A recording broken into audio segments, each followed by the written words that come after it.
तर आपण पाहतोय विलिनीकरणाची चर्चा जर दादा करत असते तर आमच्यासोबतही चर्चा केली असती असं फडणवीसांनी म्हटलेलं आहे आणि अजितदादा सर्व गोष्टी सांगायचे असं देखील या दरम्यान फडणवीसांनी सांगितलेलं आहे।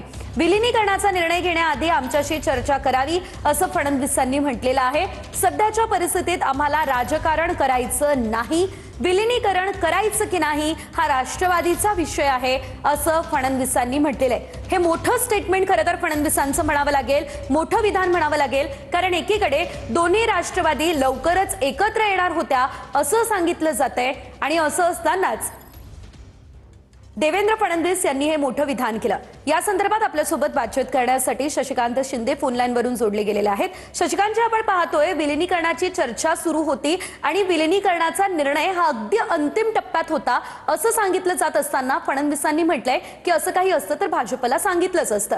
काय म्हणणं आपलं या संदर्भात? मला वाटतं की अजितदादांचं दुःखद निधन झालं, ते झालं नसतं ना ती सांगायची वेळ कोणालाच आली नसती। मी मगाशी बऱ्याच चॅनलला सांगितलं कारण आमची बाजू अशी दाखवली जाते की आम्हीच या संदर्भामध्ये चर्चा सुरू केलेली आहे। दादा गेले त्यांच्या याचा राजकीय फायदा उठवण्याचा प्रयत्न करतोय। मी अजितदादांची शपथ घेऊन सांगतो, माझं आणि त्यांचं भावनिक नातं आहे, त्यांची शपथ मी खोटी घेणार नाही। पण ही चर्चा 100% झाली होती। दादांची स्वतःची इच्छा होती। अजितदादा पवार साहेबांच्याकडे भेटल्यानंतर त्यांनी सांगितलं की पवार साहेबांच्या उपस्थितीमध्येच मला हा निर्णय घ्यायचा आहे, त्याची कारणं वेगळी आहेत, मी आज त्याच्यावर बोलणार नाही। ज्यावेळेला सविस्तरपणे जर आरोप प्रत्यारोप झाले तर त्याच्यावर सविस्तरपणे मला पण बोलावं लागेल, परंतु मला वाटतं की आज आम्ही त्याचं राजकीय भांडवल करणार नाही। मला वाटतं दादांचं काय भविष्यकाळातले काय अंदाज असतील, आराखडे असतील, मी त्याच्यावर आज बोलणं बरोबर नाही।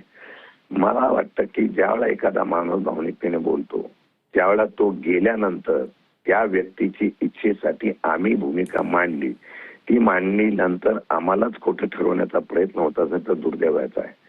आज आम्ही या संदर्भामध्ये सांगण्यानंतर सुद्धा काही लोक बोलताय आमच्या चर्चा, आम्ही हे प्रश्न दादांच्या बरोबर चर्चा करता एकदा नाही हो 10-12 वेळा बैठका झाल्या आहेत।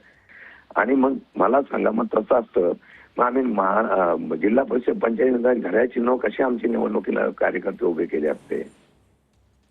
ठरलं म्हणूनच केले ना, ठरलं म्हणूनच केले। पिंपरी चिंचवड पुणे महानगरपालिकेच्या निवडणुकीनंतर लगेच हा निर्णय होणार होता। लगेच यांनी जिल्हा परिषद पंचायत समिती लावल्या की जर वेळ मध्ये मिळाला 7-10 दिवस अगोदर ही चर्चेचाच वेळ आला नसता। पण आता जिल्हा परिषद पंचायत समितीनंतर करायचं निश्चित झालं, दोन्ही पक्षाचे वेगळ्या बैठका घ्यायच्या। आम्ही विचारलं की आपण तुमच्या लोकांशी बोलला का, तुमच्या मित्र पक्षांशी बोलला का? ते बोलले माझी वरिष्ठांची चर्चा झालेली आहे। आता आम्ही त्यांना विचारू कोण वरिष्ठ म्हणून? दादाच होते, त्यांची निर्णय घेण्याची क्षमता आहे ती पवार साहेबांची तशी त्यांची होती आणि त्यांनी ते सांगितल्यानंतर आम्ही त्याच्यावर विश्वास ठेवून निर्णय घेतले ना। आमची हातबलता आहे असं समजू नये ना कोणी, आणि मग त्यांना रॉंग बॉक्स मध्ये आम्हाला टाकायचं, मग असं करायचं आहे। बघा, माणूस गेल्यानंतर त्यांच्या स्वप्नाला पूर्ण करायचं का नाही करायचं हा विषय आता त्यांच्या असलेल्या पक्षाचा आहे। आम्ही आमची भावना व्यक्त केली, याचा आम्ही मागे लागतोय। राजकारण आम्हाला करून पक्षामध्ये जायचंय हे दाखवण्याचं चित्र होतं ना, जे राजकारण करतायत त्यांना लकलाभ आहे। मला वाटतं आमचा नेता शरद पवार आहे। आजही शरद पवारांच्या भूमिका ज्या आहेत त्यांच्या मनामध्ये असो नसो, त्यांच्या मनामध्ये सुद्धा कुठेतरी ओलावा आहे ना अजितदादांबद्दल। एवढे तर निष्ठुर नाहीत ना घरातली लोक एकत्र। आणि मी सांगतो ती गोष्ट खरी आहे। अहो, दुसऱ्या दिवशी बारामतीला लगेच शरद पवार फिरायला लागले या वयामध्ये। त्यांच्या माझ्या असलेल्या त्या नेत्यामध्ये लढण्याची जिद्द आहे, कोणी असं समजू नये की आम्हाला सत्य द्यायचं, आम्हाला पक्ष एकत्र करायचंय, मग आता पवार साहेब थकले का काय, पण पवार साहेबांची पार्टी संपेल का काय?